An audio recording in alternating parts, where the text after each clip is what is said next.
"Show me your friends and I'll show you your future," is a quote that is not only spoken by Dan Pena, it's a quote spoken by almost every successful person because it's made out of facts. And that's the reason I decided to not have friends anymore at the age of 15, and I can confidently say that losing all my friends was the best thing that ever happened to me. And even though it may look like being alone without friends is a strange and wrong thing, it is not. And it's all just an illusion we tend to believe in because as kids, we believe only in one thing, which is, the more friends you have, the cooler you are. Have you ever asked yourself why is it like that? It's because as kids we need a lot more attention from our surroundings. And the one that gets the most attention, he's a winner. Well, because that phase is pretty long and it lasts for a few years, it becomes a part of our deep belief which sounds something like, if you don't have friends, there's something wrong with you. The most important thing that you need to be aware of is that we are humans of averages, and we always search for a way to be the average of our surroundings, because if not, we stand out from others, and we may easily end up being out of our comfort zone. I talked more in depth about comfort zone and how to overcome it in my previous video that you'll check at the end of this video. But for now, let me explain why we always strive to be average in our surroundings. What happened when someone was too different from others when you were just a kid? In most cases, they made fun of a kid. What happens when you drive a red sports car? You get stopped by the police every time you see them. What happens if you get born too attractive? Everyone starts staring at you. Whenever someone is above the average and they stand out, they get into an uncomfortable situation. Or in other words, they enter the outside of their comfort zone, and no one likes that. That's the reason why we always strive to be the average, just so we don't feel attacked or different from others. Now the great news is that it's up to you what circle you will choose, but whatever you pick, the fact is that you will be the average of it.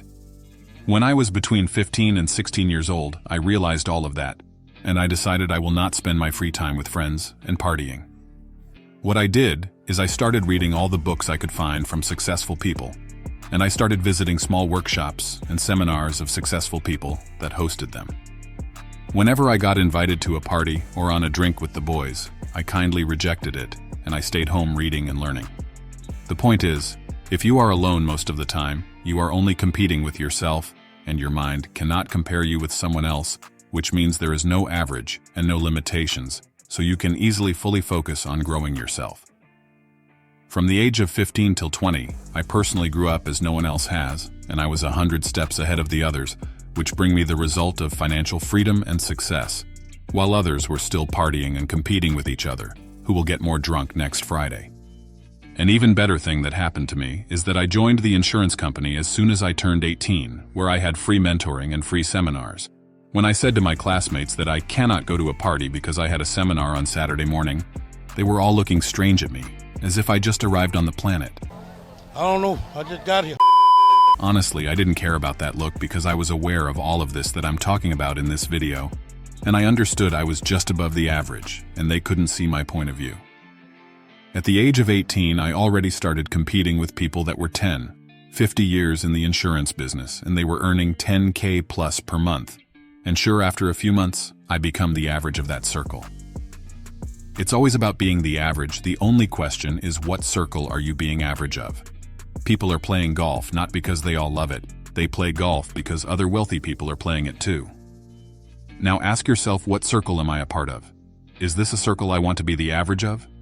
If you are too young to start visiting seminars and paying for courses, I really recommend you to follow my path. I'm not saying to completely isolate yourself from the world, but spend as much of your free time as possible on reading books, or even better, what's available nowadays is spend as much time as possible on listening to different podcasts on YouTube from different successful people. Become a sponge absorbing the knowledge of success.